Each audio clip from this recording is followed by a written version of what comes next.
नमस्कार, आप देख रहे हैं खबरें दमदार यूपी की। मैं हूं आपके साथ अजय वत्स। बुलेटिन की शुरुआत करते हैं बाढ़ की कुछ तस्वीरों के साथ। यूपी के कई जिले बाढ़ की चपेट में हैं। कई नदियां खतरे के निशान से ऊपर बह रही हैं। काशी में घाटों के बाद अब सड़कों पर सैलाब आ चुका है। पीएम मोदी ने पीड़ितों की मदद के लिए प्रशासन को हर संभव मदद करने के निर्देश दिए हैं, क्योंकि काशी पीएम का संसदीय क्षेत्र भी है। हमीरपुर में यमुना और बेतवा का जलस्तर लोगों के लिए काल बना हुआ है। वहीं पहाड़ों में लगातार हो रही बारिश के कारण सहारनपुर में छोटी नदियां कहर बरपा रही हैं। प्रयागराज में भी लोग बारिश और बाढ़ के डबल अटैक से लगातार जूझ रहे हैं। संगम नगरी प्रयागराज में गंगा और यमुना नदियां उफान पर हैं और इसके साथ ही साथ जो सहायक नदियां हैं, ससुर खदेरी नदी है, टोंस नदी, इन नदियों में भी बाढ़ का पानी आ गया है। और इस वक्त मौजूद हैं हम कालिंदीपुरम इलाके में। आप देख सकते हैं कि यहाँ पर नाव चल रही है। ये ससुर खदेरी नदी है और इसके पार जो गांव है, तमाम गांव है, दामूपुर है, दूसरे गांव है, वहां पर भी लोग दिक्कतों में हैं। लोगों को आने जाने के लिए सिर्फ एक चारा है। यहाँ पर जिन सड़कों पर मोटर गाड़ियां चलती थी वहां अब नाव चल रही है। अब यहाँ पर मुश्किलें बढ़नी शुरू हो गई हैं और लोग जो है यहाँ पर काफी परेशान हैं और लोग चाहते हैं कि सरकार इसमें हस्तक्षेप करे, प्रशासन यहाँ पर मदद पहुंचाए ताकि लोगों की मुश्किलें यहाँ पर कम हो सकें। अपने सहयोगी ज्योतिराव फूले के साथ सर्वेश दुबे, न्यूज 18 प्रयागराज। और धर्मनगरी काशी में गंगा नदी का गुस्सा कम होने का नाम नहीं ले रहा है। बाढ़ से वाराणसी का जनजीवन अस्त व्यस्त हो गया है। पीएम मोदी ने बाढ़ की स्थिति को देखते हुए प्रशासन से बात कर हर संभव मदद देने के निर्देश दिए हैं। वाराणसी में गंगा और वरुणा की बाढ़ का पानी रिहायशी इलाकों में घुस गया है, जिसकी वजह से लोग अपने घरों को छोड़कर जाने के लिए मजबूर हैं। बाढ़ प्रभावित इलाकों से लोगों को निकालने के लिए एनडीआरएफ की टीम लगातार काम कर रही है। घरों में पानी भरने से लोगों को कई परेशानियों का सामना करना पड़ रहा है। बहुत दिक्कत हो रही है, बहुत परेशानी है। बच्चे को छोड़ दिए, उसके बिना कैसे जी रहे हैं हम जानते हैं। इस तरह नहीं रख सकते ना। मान लीजिए आप लोग नहीं हैं तो हम कैसे उसको पानी में से निकालेंगे? डूब जाएगा। मेरा बच्चा 6 साल का है, उसको छोड़ के हम यहाँ पर तड़प रहे हैं। बाढ़ से लगातार बिगड़ते हालात के बीच पीएम मोदी ने वाराणसी के प्रशासनिक अफसरों से बात की। पीएम ने वाराणसी के डीएम को बाढ़ प्रभावितों की हर मुमकिन मदद देने का निर्देश दिया। और बाढ़ को लेकर सीएम योगी लगातार एक्शन में हैं। सीएम योगी खुद बाढ़ प्रभावित इलाकों का दौरा कर रहे हैं। इसी कड़ी में सीएम कल वाराणसी जाएंगे, बाढ़ग्रस्त इलाकों का दौरा करेंगे, राहत शिविरों में राहत सामग्री भी बांटेंगे। अधिकारियों के साथ बैठक कर बाढ़ के हालातों की जानकारी भी लेंगे।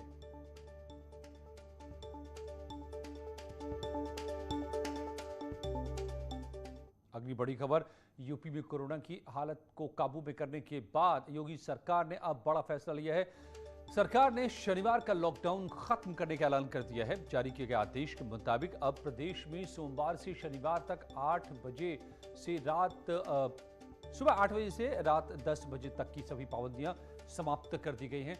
हालांकि इस दौरान सभी को कोरोना प्रोटोकॉल का पालन करना होगा। आदेश में यह भी कहा गया है कि मास्क पहनना और 2 गज की दूरी का पालन करना पहले ही की तरह हर वक्त जरूरी रहेगा। यूपी में अब शनिवार रविवार की साप्ताहिक बंदी के बजाय सिर्फ रविवार को ही साप्ताहिक बंदी रहेगी। टीम 9 की बैठक के बाद मुख्यमंत्री ने निर्देश दिया कि अब शनिवार को सभी बाजार खुले रहेंगे। यानी लंबे अरसे के बाद जो साप्ताहिक बंदी 2 दिन की थी उसे 1 दिन कर दिया गया है। यानी अब सोमवार से शुक्रवार की जगह पर सोमवार से शनिवार तक उत्तर प्रदेश में सभी बाजारें और दफ्तर खुले रहेंगे। सिर्फ रविवार को सुबह 6 बजे से रात 10 बजे तक ये कोरोना आंशिक कर्फ्यू जारी रहेगा। मुख्यमंत्री के निर्देश के बाद एसीएस होम अवनीश अवस्थी की तरफ से बाकायदा सभी जिलाधिकारियों और कप्तानों को यह आदेश जारी कर दिया गया है कि कोविड-19 के प्रोटोकॉल को पालन करते हुए इसका अनुपालन कराया जाए। यानी अब सोमवार से लेकर शनिवार रात 10 बजे तक उत्तर प्रदेश के सभी बाजार खुले रहेंगे। ऐसे में साफ है कि जैसे जैसे कोविड की स्थिति बेहतर होती जा रही है, छूट की सीमा दायरा बढ़ाती जा रही है सरकार। यानी आने वाले समय में स्कूल खोलने की भी तैयारी कर ली जाएगी। यानी अब साफ है कि उत्तर प्रदेश कोविड नियंत्रण में एक कदम आगे बढ़ चुका है, जिसके चलते अब शनिवार का लॉकडाउन खत्म कर दिया गया है। वीडियो अखिलेश साथ अजीत सिंह, न्यूज 18 लखनऊ। 127वां संविधान संशोधन बिल राज्यसभा से भी पास हो गया है। कानून बनाने के लिए इस बिल को अब राष्ट्रपति के पास भेजा जाएगा। महामहिम के साइन करते ही राज्य सरकारों से अपनी ओबीसी लिस्ट तैयार करने का अधिकार राज्य सरकारों को मिल जाएगा और ये एक बड़ा बदलाव होगा। जो हाल में सुप्रीम कोर्ट की पाबंदी के बाद बंद हो गया था, वो फिर से एक बार शुरू हो जाएगा। यानी राज्यों को अधिकार ओबीसी लिस्ट खुद बनाने का। राज्यसभा में आज ओबीसी आरक्षण संशोधन बिल पास। इससे पहले लोकसभा में पहले ही पास हो चुका है, तो अब प्रेसिडेंट के पास जाएगा ये बिल और प्रेसिडेंट के राष्ट्रपति के साइन के बाद बन जाएगा ये कानून। यूपी विधानसभा चुनावों की तैयारी में लगे एआईएमआईएम के अध्यक्ष असदुद्दीन ओवैसी अब यूपी के साथ साथ उत्तराखंड में भी ताल ठोकने जा रहे हैं और इसी से सवाल यह उठ रहा है कि ओवैसी आखिर किसका खेल बिगाड़ेंगे या फिर बनाएंगे अपना खेल। दरअसल ओवैसी ने यह साफ कर दिया है कि वो वोट डालने की मशीन नहीं बनकर रहना चाहते, अब पूरे भारत में अपने हिस्से को हासिल करना चाहते हैं। और इसके साथ ही ओवैसी ने बीजेपी के साथ गठबंधन की किसी भी तरह की संभावनाओं को सिरे से नकार दिया है। उन्होंने कहा है कि नदी के दो किनारे कभी एक नहीं हो सकते। हम सिर्फ वोट डालने की मशीन नहीं है, अब हम वोट अपने कैंडिडेट को भी डालेंगे और ना सिर्फ उत्तर प्रदेश बल्कि भारत की सियासत में हम अपना हिस्से को हासिल करना चाहते हैं। हिस्सेदारी की हमारी लड़ाई है। बीजेपी के साथ तो जाने का सवाल ही पैदा नहीं होता, समंदर के दो किनारे एक नहीं हो सकते। अब ये दूसरी पार्टियों पर ये उनको सोचना है क्या करेंगे। और यूपी के बाद उत्तराखंड में भी ओवैसी की एंट्री पर अब राजनीति तेज हो गई है।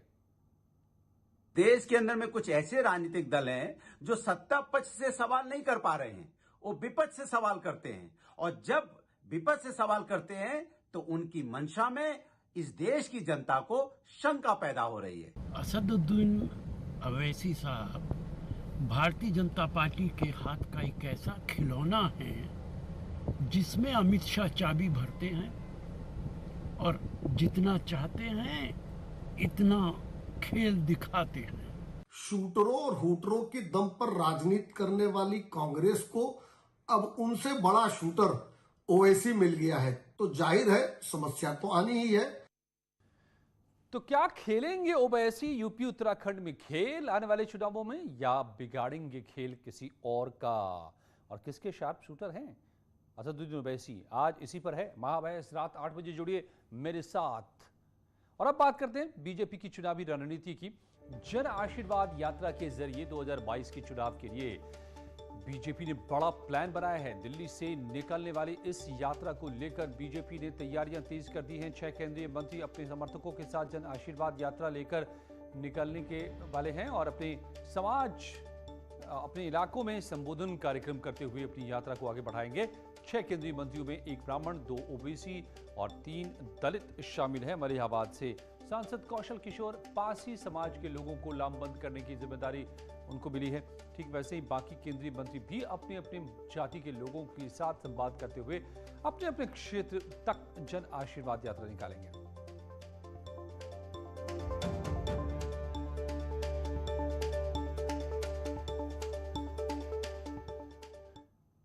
और आने वाले विधानसभा चुनाव के लिए बीजेपी कोई कसर नहीं छोड़ना चाहती है तैयारी में। यही वजह है कि एक तरफ मंत्री जन आशीर्वाद यात्रा निकालेंगे तो इसके साथ साथ बीजेपी नमो ऐप के जरिए भी जनता का फीडबैक लेगी। 2022 विधानसभा चुनाव के लिए बीजेपी सोशल मीडिया के सहारे भी अपनी बात जनता तक पहुंचाने की कोशिश में जुट गई है। इसके तहत नमो ऐप का भी भरपूर इस्तेमाल किया जाएगा। ऐप के जरिए जनता से मंत्रियों और विधायकों के कामकाज का फीडबैक लिया जाएगा। प्रधानमंत्री जी का ऐप है नमो ऐप, वहाँ पे उसका किस प्रकार से उसका योग मतलब किस तरह से उसको यूज़ किया जाता है, वो सब चीज़ तो वही समझेंगे। मगर सोशल मीडिया से पार्टी, हम लोग और हमारे प्रधानमंत्री जी हमेशा जुड़े रहते हैं। चुनाव से पहले जनता के बीच जाने के लिए बीजेपी जन आशीर्वाद यात्रा भी निकालेगी। दिल्ली से निकलने वाली इस यात्रा को लेकर बीजेपी ने तैयारियां तेज कर दी हैं। 6 केंद्रीय मंत्री अपने समर्थकों के साथ जन आशीर्वाद यात्रा की शुरुआत करेंगे। 6 केंद्रीय मंत्रियों में 1 ब्राह्मण, 2 ओबीसी और 3 दलित शामिल हैं। सभी मंत्री इस यात्रा के दौरान सरकार की उपलब्धियां गिनाएंगे। उधर कांग्रेस ने यूपी चुनाव के लिए 38 सदस्यीय इलेक्शन कमेटी की घोषणा की है। कमेटी में पार्टी के सभी बड़े पुराने चेहरों को शामिल किया गया है। अजय लल्लू जो कि मौजूदा अध्यक्ष हैं, आरत्ना मिश्रा, सलमान खुर्शीद, आरपीएन सिंह, राशिद अल्वी, पीएल पुनिया को कमेटी में शामिल किया गया है। आने वाले विधानसभा चुनाव में प्रत्याशियों के चयन में ये चुनाव समिति अहम भूमिका निभाएगी। यानी इसी समिति को तय करना है कि किसे किसे टिकट दिया जाएगा। यूपी कांग्रेस की प्रदेश चुनाव समिति में रायबरेली की विधायक अदिति सिंह और राकेश प्रताप सिंह को छोड़कर सभी पांचों कांग्रेस विधायक और एमएलसी दीपक सिंह को भी शामिल किया गया है।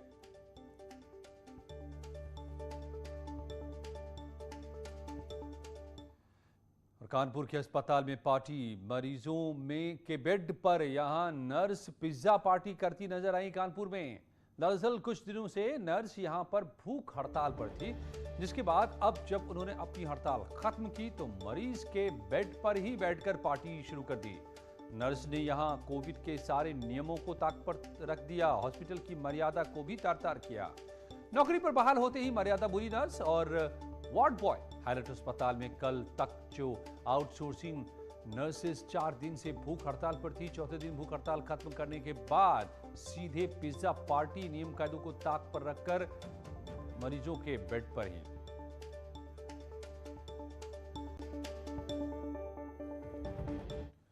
आप देख रहे हैं यूपी की दमदार खबरें। कुछ ही पलों में लौटते हैं और खबरों के साथ।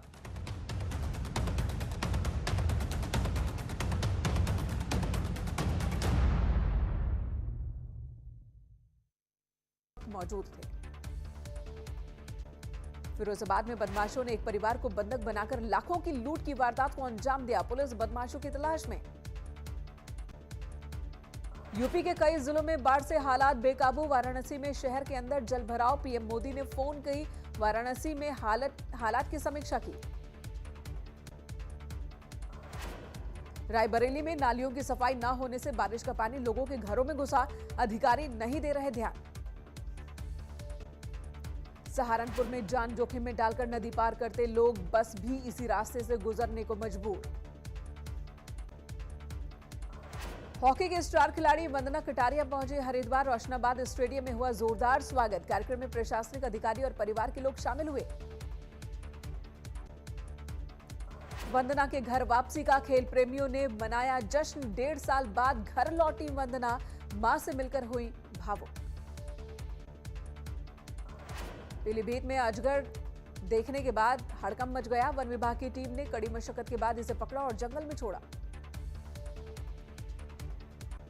हरियाली तीज पर मथुरा में धूम। आज बांके बिहारी स्वर्ण रजत हिंडोले में हुए विराजमान। मथुरा में तीज राधा रानी और कान्हा के प्रेम को होती है समर्पित।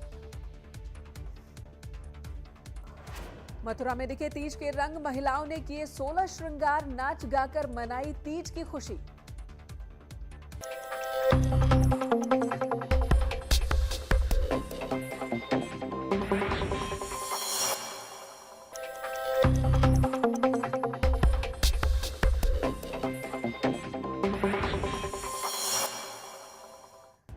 हिमाचल प्रदेश के किन्नौर में पहाड़ से गिरे मलबे में दबी बस और गाड़ियां। 30 लोग लापता। किन्नौर से हरिद्वार जा रही थी बस। मौके पर राहत बचाव जारी।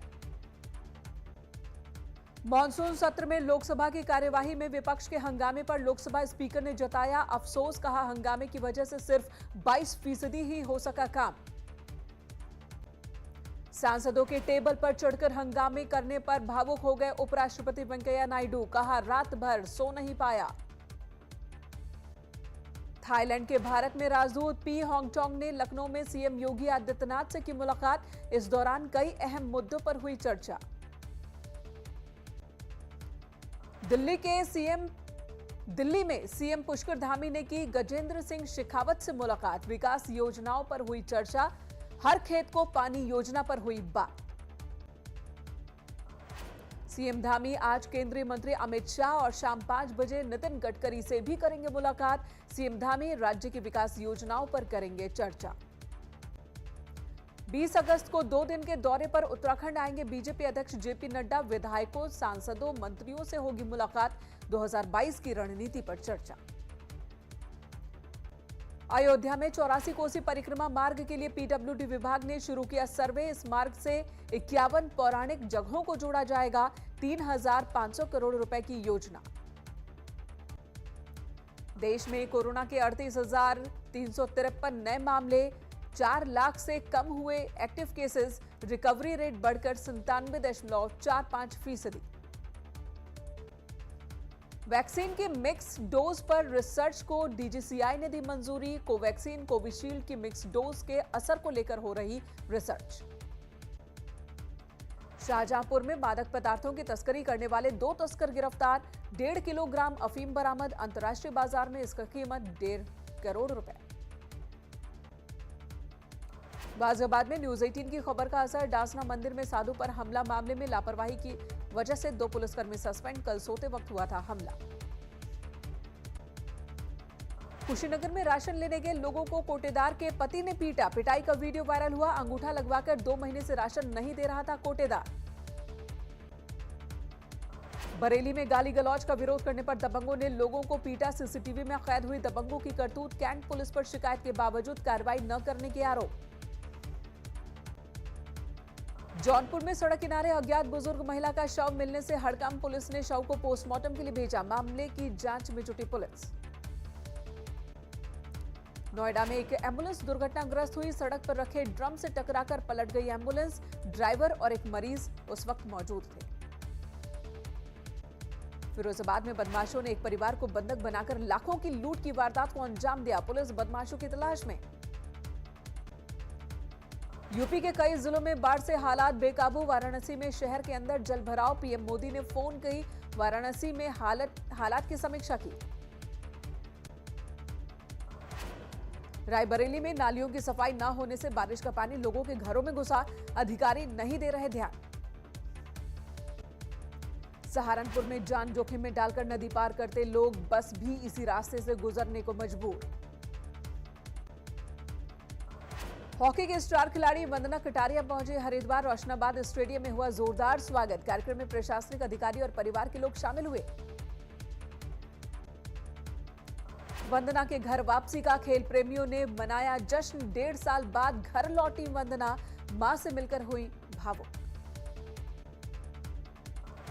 पीलीभीत में अजगर देखने के बाद हड़कंप मच गया। वन विभाग की टीम ने कड़ी मशक्कत के बाद इसे पकड़ा और जंगल में छोड़ा। हरियाली तीज पर मथुरा में धूम। आज बांके बिहारी स्वर्ण रजत हिंडोले में हुए विराजमान। मथुरा में तीज राधा रानी और कान्हा के प्रेम को होती है समर्पित। मथुरा में दिखे तीज के रंग। महिलाओं ने किए 16 श्रृंगार। नाच गाकर मनाई तीज की खुशी।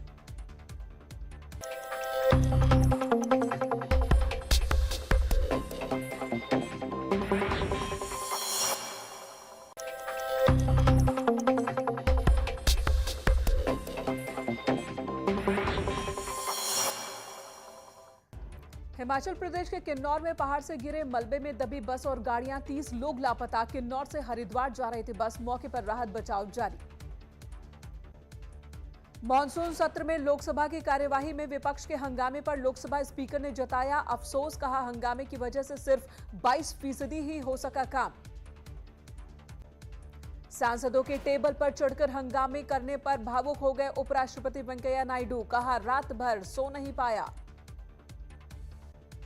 थाईलैंड के भारत में राजदूत पी होंगचोंग ने लखनऊ में सीएम योगी आदित्यनाथ से की मुलाकात। इस दौरान कई अहम मुद्दों पर हुई चर्चा। दिल्ली में सीएम पुष्कर धामी ने की गजेंद्र सिंह शेखावत से मुलाकात। विकास योजनाओं पर हुई चर्चा।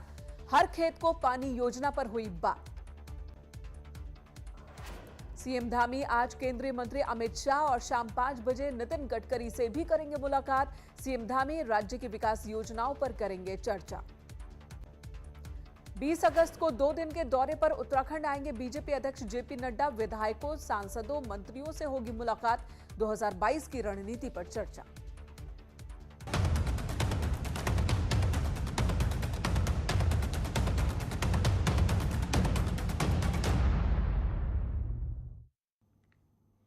और लखनऊ में इस वक्त बोल रहे हैं सीएम योगी। आइए सुनते हैं। पर चर्चा करने के लिए आई थी कि जैसे आपके यहाँ स्कीम है ऐसे हमारे थाईलैंड में भी चल रही है। क्या हम आपस में कोई एमओयू या कोई इस प्रकार की बातचीत कर सकते हैं जिसके माध्यम से हम एक दूसरे के साथ अपने अनुभव को साझा कर सकें। उत्तर प्रदेश के 75 के 75 जनपदों में किसी एक उत्पाद को हम लोगों ने वहां की यूनिक प्रोडक्ट के रूप में प्रोत्साहित करने और फिर उसको अलग प्रोत्साहित करने के लिए अनेक प्रकार के कार्यक्रम चलाए हैं। इस पे व्यापक संभावनाएं, हम इस पे अच्छा कार्य कर सकते हैं। ग्रामीण क्षेत्र में भी बहुत सारी संभावनाएं हैं। हम लोगों ने तो अब ये भी व्यवस्था की है कि जो महिला स्वयंसेवी समूह है, यही महिला स्वयंसेवी समूह बिजली के बिल भी जमा करें और हर एक महिला स्वयंसेवी समूह को 12 से लेकर 20 रुपए हर बिल पर हम उपलब्ध करा रहे हैं। प्रोत्साहन की आवश्यकता है, लोग कार्य करने को तैयार हैं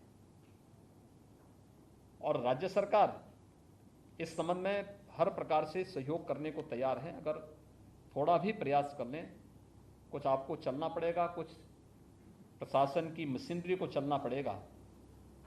राज्य स्तर पर बैंकर्स कमेटी की बैठक भी नियमित रूप से हो और प्रयास होना चाहिए कि जनपद स्तर पर भी ये बैठक नियमित रूप से हो और साप्ताहिक रूप से जिले के अंदर सीडीओ या जिलाधिकारी को इसका नोडल अधिकारी बना करके वह समीक्षा भी करें। अलग अलग बैंकर्स के साथ बैठे भी कि आखिर रिजल्ट क्या है,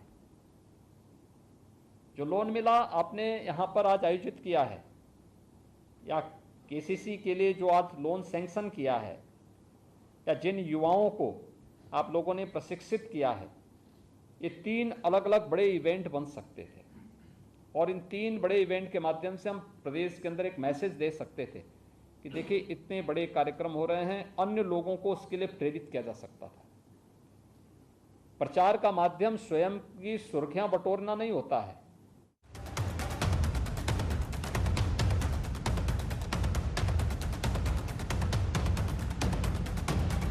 पीलीभीत में अजगर